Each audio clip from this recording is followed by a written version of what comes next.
British title fights, but just an amazing fight all around. As someone that continues to excel in their career, man, to now put on that type of show, I mean, how do you feel?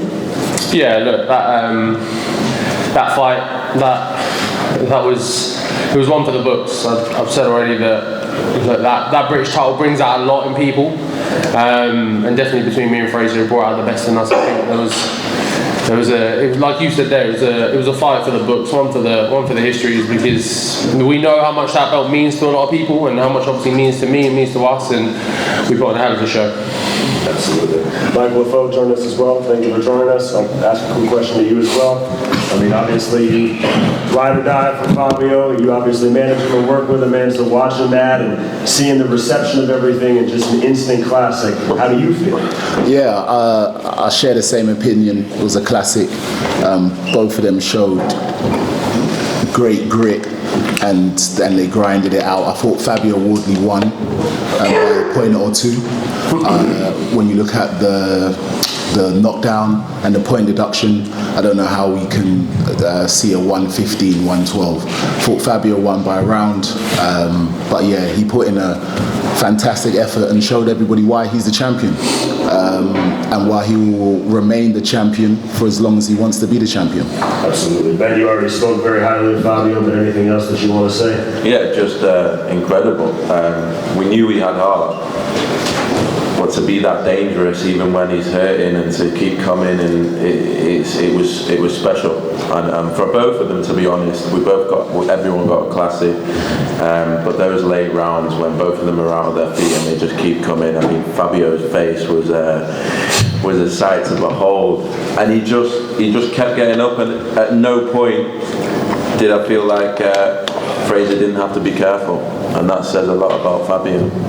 It was an unbelievable fight, and hopefully one that the fans will get to see again. But I'm just delighted they got such a classic. Absolutely. To the room, any microphones can pass around. Fabio, can I ask, how is your nose? Is it broken, and how painful was that in there to resist that? Yeah, my nose has seen better days. It's not broken. It's just a consistent, like, I've had a scar in there for a while now that just keeps opening up. So yeah, it's not the most helpful in the middle of a fight, but it's not broken. It's perfectly fine. Still look good. Yeah. Well, I won't in the morning. It looked really painful. Can I ask how difficult that became?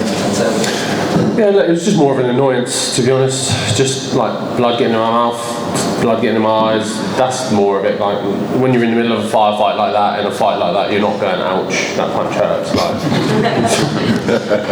I'm just cracking on and trying to get the job done. So yeah, it was just more aggravating than anything. We've seen Dillian in a really good British heavyweight title fight. Have you spoken to him about it? Has he told you what good fight he thought it was? Yeah, look, as soon as he got in the ring, he was just immediately telling me how proud he is, how much he loves me, how much he loved that fight, and well, maybe not how much he loved it, because he definitely cares for me and doesn't like to see me in those type of tear ups, those kind of fights. But that is also part of the reason why he initially first picked me and took me under his wing, because he knew that was in me. He knew that heart was in me. I'm from the same cloth that he is. I'm built the same way he is. He's been in those wars and he's come up, and I'm going through them as well. So mine was going to come sooner or later. I don't want to be in too many more of them. I probably knocked off a few years of my life for that, but it's all in the name of a good bit of fun. And lastly, Frazer's coming here already and said he really wants a rematch. Is that the same for you? Yeah, look, it's an option, isn't it? It's the fans are probably going to ask for that. I'm never going to count a draw as a win, but I've still got my belts, and there's still a lot of options on the table for me to look around, and whether it be the rematch, whether it be other options, whether it be something else, we'll take some time. I need 5 minutes or so, and then we'll reassess. Congratulations on a brilliant performance. I was asking the same question just asked Frazer Clarke. You didn't get the win, but you were involved in one of, if not the best British heavyweight title fights that we've seen on these shores for many, many years. How does that make you feel?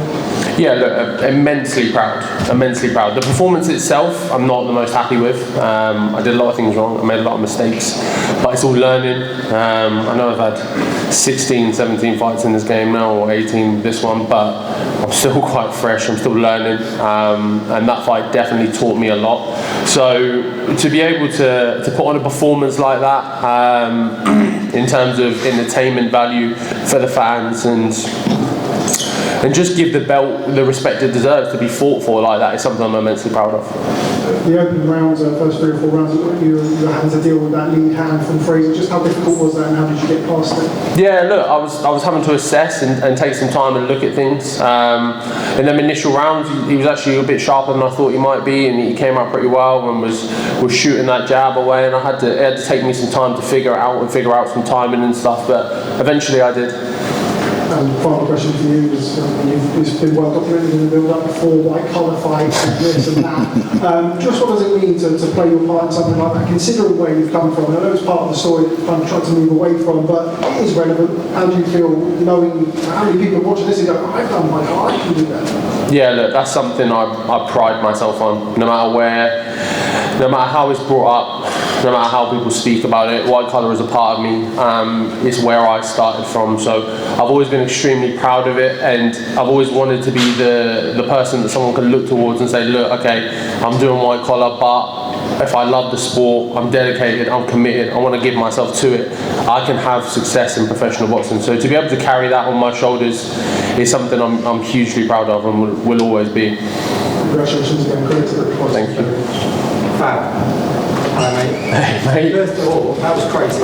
Yeah. It's a crazy fight. Can you explain a little bit about what goes through your head? I've got small like that, it's back and forth, and Ben said here, you looks like they're on the brink of going out. Yeah, I was worrying about my mum. I think I was like, oh, she's not going to like this. I think they were sat ringside, so I was like, they are not going to enjoy this one. But yeah, look, it's hard to even go on because when you're in the thick of it, I'm just worried about what I'm trying to do, trying to avoid what he's doing, and your brain's constantly going. I'm constantly thinking and trying to come up with different ways and what works and what doesn't work. So I'm not too focused on everything else, and I'm focused on what's immediately in front of me. We obviously speak about a rematch. We spoke in the build-up to this about how a fight at Portman Road would need to be a big fight. This rematch, if it happens, would be a big fight. It'd be even bigger. Something you'd like to see? I know the football club are up for it. Yeah, look, Mark and everyone at the club, they've been huge supporters of me for a long time now, and came to the fight and has always backed me and supported me. So bringing a fight to Portman Road has been on the cards and something I've been talking about for a long time. Whether it's the rematch or something else, one way or another, I'd like to tick that off before the end of my career. Thanks, man. Cheers, mate. Fabio, I just asked Frazer the same question. I know it's a little bit soon after the fight, but what do you think is the biggest lesson that you learned after that fight? Don't get punched too much in a fight, probably. I don't know. There's a lot of lessons to be learned in that fight, to be honest. Real kind of nuances in it as well. Small details, the things I was messing up and not getting right, and consistently doing wrong in certain spaces as well. So look, I know I've had more professional experience, but ultimately I've only had a pair of gloves on my hands for about 7 years. So I'm always learning on the job. I'm always figuring out as I go along, and this is just another one of those. I took a few too many punches. I didn't come out of this one too pretty, but it's all lessons learned. Was he as